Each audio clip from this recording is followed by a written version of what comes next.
آج کا سبق سورہ بقرہ کی آیت نمبر 161 سے ہے۔ اعوذ باللہ من الشیطان الرجیم، بسم اللہ الرحمن الرحیم۔ ان الذین کفروا وماتوا وهم کفار اولئک علیہم لعنۃ اللہ والملائکۃ والناس اجمعین خالدین فیہا لا یخفف عنہم العذاب ولا هم ینظرون۔ بے شک جن لوگوں نے کفر کیا وماتوا وهم کفار، اور وہ اس حال میں مرے کہ کافر تھے، تو ان لوگوں پر اللہ کی لعنت ہے اور فرشتوں کی اور تمام لوگوں کی۔ یہ اس لعنت میں ہمیشہ رہیں گے، ان سے عذاب ہلکا نہیں کیا جائے گا اور نہ انہیں مہلت دی جائے گی۔ تو ان آیات مبارکہ میں اللہ تبارک و تعالیٰ نے کفر کی یہ سزا بیان فرمائی کہ جو آدمی کفر کی حالت میں مر جائے گا تو اس پہ اللہ کی بھی لعنت ہوگی، فرشتوں کی بھی لعنت ہوگی، تمام لوگوں کی لعنت ہوگی، اور یہ لوگ لعنت میں ہمیشہ رہیں گے اور ان سے عذاب ہلکا نہیں کیا جائے گا اور نہ ان کو عذاب سے نکلنے کی یا سکون پانے کی مہلت دی جائے گی۔ تو اس سے معلوم ہوا کہ ایمان اللہ تعالیٰ کی بہت بڑی نعمت ہے اور اس کی ہمیں قدر کرنی چاہیے۔ کن کن چیزوں سے آدمی کافر ہو جاتا ہے وہ شریعت میں لکھی ہوئی ہیں، ہر مسلمان مرد عورت کو ان کو جاننا چاہیے تاکہ ان سے بچنا ممکن ہو۔ بہت سے مسلمان غلط فہمی، لا علمی کی وجہ سے بہت سے کفریہ کام کر رہے ہوتے ہیں، کفریہ باتیں کر رہے ہوتے ہیں، انہیں پتہ نہیں ہوتا۔ مثلاً کفریہ کام کون سے ہیں، تفصیلات ان کی بہت زیادہ ہیں۔ جو بنیادی عقائد ہیں، اللہ پر ایمان لانا، اللہ کے رسولوں پر، کتابوں پر، فرشتوں پر، اور اسی طرح تقدیر پر، مرنے کے بعد زندہ ہونے پر، جنت پر، جہنم پر، اور اللہ کی صفات پر ایمان لانا، یہ بنیادی چیزیں ہیں۔ تو اور اللہ کی کسی کتاب کو حقیر نہ سمجھنا، اللہ کسی حکم کو حقیر نہ سمجھنا اور اس کے بارے میں حقارت کی یا تردید کی بات نہ کرنا، یہ ہے ایمان کا تقاضے۔ اور تردید کرنا، مذاق اڑانا معاذ اللہ کس چیز کا، اس سے آدمی کافر ہو جاتا ہے۔ نبی پاک صلی اللہ علیہ وسلم نے ایک حدیث میں اس طرح متوجہ فرمایا، اور آپ نے فرمایا کہ قیامت کے قریب ایک زمانہ ایسا آئے گا کہ صبح آدمی مسلمان ہوگا، شام میں کافر ہو جائے گا۔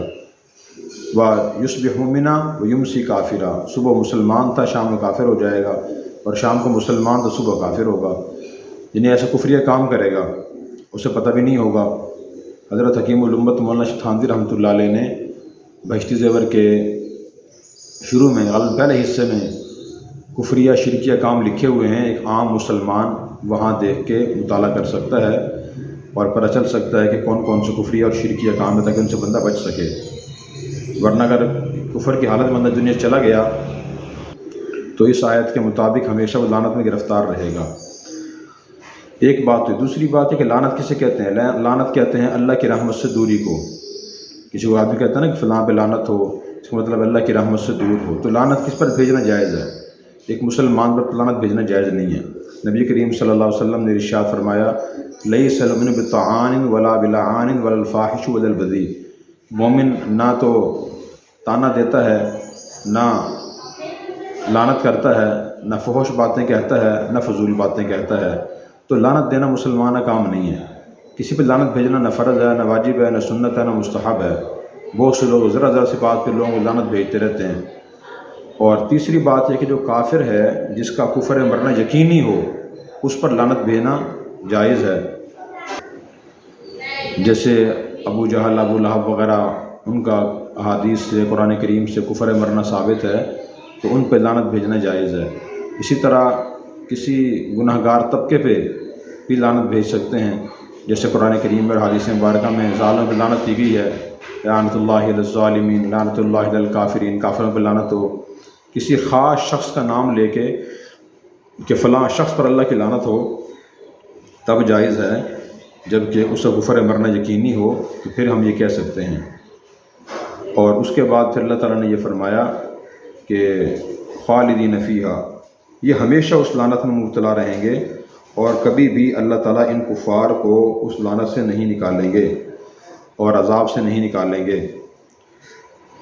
اور قرآن کریم میں ہی ہے کہ جہنم میں جب یہ کافر لوگ جائیں گے تو وہاں پکاریں گے، وَنَادَوْا يَا مَالِكُ لِيَقْضِيَ عَلَيْنَا رَبُّكَ قَالَ إِنَّكُمْ مَاكِثُونَ، جہنم کے داروغے سے کہیں گے، چوکیدار سے کہیں گے کہ اپنی طرف سے کہیں ہمارا فیصلہ کر دے، ہمیں موت دے دے، تو اللہ تعالیٰ فرمائیں گے نہیں، تم ہمیشہ جہنم میں رہو گے، لعنت میں گرفتار رہو گے۔ اس کے بعد پھر اللہ تعالیٰ ہماری سے حفاظت فرمائے۔ اگلی آیت میں فرمایا وَإِلَٰهُكُمْ إِلَٰهٌ وَاحِدٌ لَا إِلَٰهَ إِلَّا هُوَ الرَّحْمَٰنُ الرَّحِيمُ، اور تمہارا معبود ایک ہی معبود ہے، اس کے سوا کوئی نہیں، وہ رحمان ہے، یعنی سب پر مہربان ہے، بہت مہربان ہے۔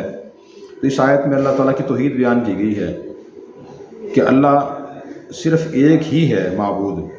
ایک کا مطلب یہ ہے کہ وہ ازل سے ہے، ابد تک ایک رہے گا، کوئی بھی اللہ کے علاوہ ازل سے نہیں ہے، ابد تک کوئی بھی نہیں رہے گا، یعنی دونوں صفات اس کے اندر نہیں ہوں گی۔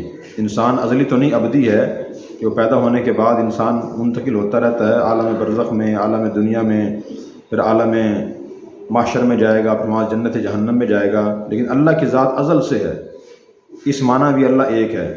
نمبر 2، عبادت کے لائق صرف اللہ ہی ہے، اس کے علاوہ اور کوئی مخلوق عبادت کے لائق نہیں ہے۔ نمبر 3، تیسرا معنی ایک ہونے کا یہ ہے کہ اللہ تبارک و تعالیٰ اپنی صفات میں یکتا ہے، جو اللہ کی خاص صفات ہیں ان میں کوئی مخلوق شریک نہیں ہے۔ اللہ رزق دیتے ہیں، اللہ زندگی دیتے ہیں، اللہ موت دیتے ہیں، عزت دیتے ہیں، ذلت دیتے ہیں، شفا دیتے ہیں، کائنات کا نظام چلا رہے ہیں، اس میں اللہ تعالیٰ ایک ہے، کوئی اور اس میں اللہ تعالیٰ کا شریک نہیں ہے۔ اور اسی طرح اللہ تعالیٰ اجزاء سے پاک ہیں، جیسے ہمارے اجزاء ہیں، اللہ کے اجزاء نہیں ہیں ایسے، اس معنی بھی اللہ ایک ہیں۔ پھر اس کی دلیل بیان فرمائی کہ هو الرحمن الرحیم، کیونکہ وہ بہت مہربان، سب پر مہربان ہے۔ ایک انسان اپنے قریبی لوگوں میں مہربان ہو سکتا ہے، مثلاً آدمی بیوی بچوں پہ مہربان ہو سکتا ہے، دوستوں پر مہربان ہو سکتا ہے، اپنے بہن بھائیوں رشتہ داروں پر مہربان ہو سکتا ہے، سب پر آدمی مہربان نہیں ہو سکتا کہ اس کی مہربانیاں سب کے لیے عام ہوں۔ اللہ کی صفت یہ ہے کہ اللہ کی مہربانیاں سب کے لیے ہیں۔ اللہ تعالیٰ سورج طلوع کرتے ہیں، اس کی روشنی حرارت ساری مخلوق کو پہنچتی ہے۔ اللہ تعالیٰ ہوا چلاتے ہیں، ساری مخلوق کو وہ ہوا لگتی ہے۔ اللہ تعالیٰ نے پانی زمین کے نیچے رکھا ہوا ہے اور خزانے رکھے ہوئے ہیں، اس سے ساری مخلوق مستفید ہوتی ہے۔ تو اس لیے اللہ کی مہربانیاں عام ہیں اور سب پر ہیں۔ یہ دلیل ہے کہ اللہ تعالیٰ واقعی صرف ایک ہیں اور وہی عبادت کے لائق ہیں۔ اللہ تبارک و تعالیٰ ہمیں توحید کو سمجھ کر اپنانے کی توفیق عطا فرمائے۔